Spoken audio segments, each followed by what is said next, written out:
C எப்போவுமே இது நிறைய பேர் கேட்டாங்க, சார் என்ன சார் என்எம்சி தானே சார் கொடுத்துருக்கானா? நல்ல பாரு, என்எம்சி பார்த்தீங்கன்னா இந்த மெடிக்கல் இதை ரெகுலேட் பண்ணுற பாடி, ஓகேவா?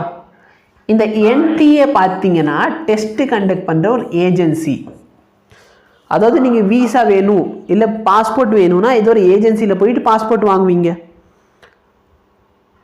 அப்போ நல்லா பார்த்தோன்னா அவங்க பார்த்தோன்னா இந்த பாஸ்போர்ட்காரங்க பார்த்தோன்னா யாரை ஃபாலோ பண்ணணும்? ஒரு சர்டன் ரூல்ஸை. அப்போ யோசிச்சு பார்த்தோன்னா ஒன்றும் இல்லை. இப்போ ஜேஇ இருக்குன்னு வச்சுக்கோ, ஜேஇ எக்ஸாம் நடக்குது. அப்போ ஜேஇயை கவர்ன் பண்ணுறதுக்கு பார்த்தோன்னா ஏதோ ஒரு ஐஐடி இருக்கும், ஓகேவா? மோஸ்ட்டாக ஐஐடி பாம்பே தான் பார்ப்பாங்க, இல்லை வேற ஒரு ஐஐடியை கூட இருக்கலாம்.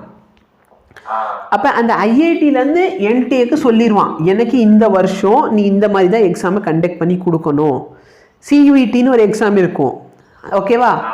அதை வந்து சென்ட்ரல் யூனிவர்சிட்டி தான் அதை வந்து ஃபுல்லாக பார்ப்பான். அப்போ சென்ட்ரல் யூனிவர்சிட்டி என்டிஏட்ட என்ன சொல்லுவான், எனக்கு நீ இந்த மாதிரி தான் எக்ஸாமை கிரியேட் பண்ணிவிட்டு இதை நீ எக்ஸாம் கிரியேட் பண்ணு, இதான் உன் வேலை, இதுதான் என் சிலபஸ், இந்த சிலபஸ் வச்சு நீ எக்ஸாமை கண்டக்ட் பண்ணிவிட்டு எனக்கு என்ன வேணும், பசங்களோட ரிசல்ட் எனக்கு வேணும் அப்படின்னு சொல்லிடுவான்.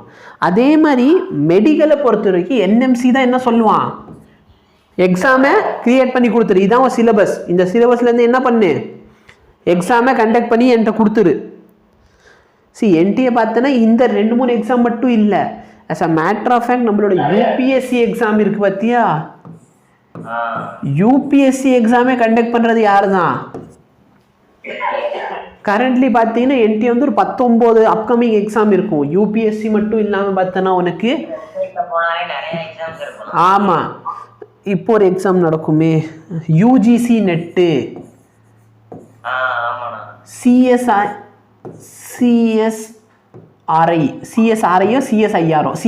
நெட்டு, இது சிஎஸ்ஐஆர் நெட்டு, இது யூஜிசி நெட்டு. அப்போ UGC union grand commission, okay, அவன் என்ன சொல்லுவான், எனக்கு வந்து ஒரு எக்ஸாம் கண்டக்ட் பண்ணு, அந்த எக்ஸாம் வந்து இந்த சிலபஸ் பேஸ் பண்ணி இருக்கணும், இதோட டாபிக் இப்படி இருக்கும், இத்தனை கொஷின் நீ கேட்கணும், எக்ஸாமை கண்டக்ட் பண்ணிவிட்டு என்கிட்ட என்ன பண்ணிடு, டாப்பர்ஸோட லிஸ்ட்டை கொடு, அதுக்கேற்ற மாதிரி நான் அவங்களுக்கு ஸ்காலர்ஷிப் கொடுத்துருவேன். அதே மாதிரி பார்த்தோன்னா ரிசர்ச் ஃபண்டிங் இன்ஸ்டியூட் இருக்குது.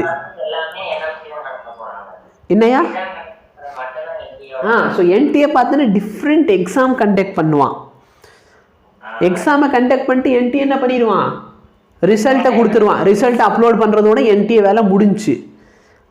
அப்ளிகேஷன் வாங்கணும், எக்ஸாம் கண்டக்ட் பண்ணணும், ரிசல்ட்டை கொடுக்கணும், அவ்வளோதான் என்டியோட வேலை.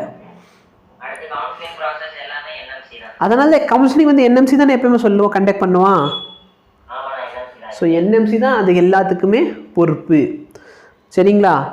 அப்போ டிஃப்ரெண்ட் எக்ஸாம். அப்போ எப்போவுமே நிறைய பேர் என்கிட்ட சொன்ன ஒரு விஷயம் என்ன அப்படின்னா, சார் என்டிஏ தானே சார் எப்பயுமே பண்ணுவான், என்ன சார் என்எம்சி போட்டு வச்சுருக்கீங்க, புரியல. என்எம்சி என்னப்பா? இப்போ என்எம்சி வந்து இது பண்ணி கொடுத்துருவான் என்டிஏட்ட. என்டிஏ வந்து அவன்கிட்ட சொல்லிடுவான், ஒரு 1 மந்த்துக்கு முன்னாடி ஓப்பன் பண்ண, அப்போதைக்கு என்டிஏ ஓப்பன் பண்ணுவான். ஓப்பன் பண்ணிட்டு அதில் புல்லட்டின் இருக்கும். அப்போ என்டிஏன்னு நிறைய வெப்சைட் இருக்குது, nta.neet. ஓகேவா, nta.ugc. அப்போ மெயின் வெப்சைட் ஒன்று, அதுக்கப்புறம் பார்த்தோன்னா அதில் ஒன்றுக்கும் தனித்தனி வெப்சைட் வச்சுருப்பாங்க. புரிஞ்சா? நீட்டுக்கு பார்த்தோன்னா அதே மாதிரி IIT-JEEக்கு தனி ஒரு வெப்சைட்டு, சியூஇடிக்கு தனியாக. அப்போ என்டிஏ தான் எக்ஸாம் கண்டக்ட் பண்ணுவான், ஆனால் அதை டிசைட் பண்ணுறது யார், எப்படி கண்டக்ட் ஆகணும்னு டிசைட் பண்ணுறது அந்த அந்த அந்த ரெகுலேட்டிங் பாடிஸ். ஓகேவா? ஓகே. ஸோ அப்படிலாம் இல்லையா, திரும்பி என்டிஏ தான் கண்டக்ட் பண்ணுவோம் எப்படினாலும். இதுக்கு முன்னாடி என்எம்சி தான் வந்து டிக்ளேர் பண்ணுமா, ஓகேவா?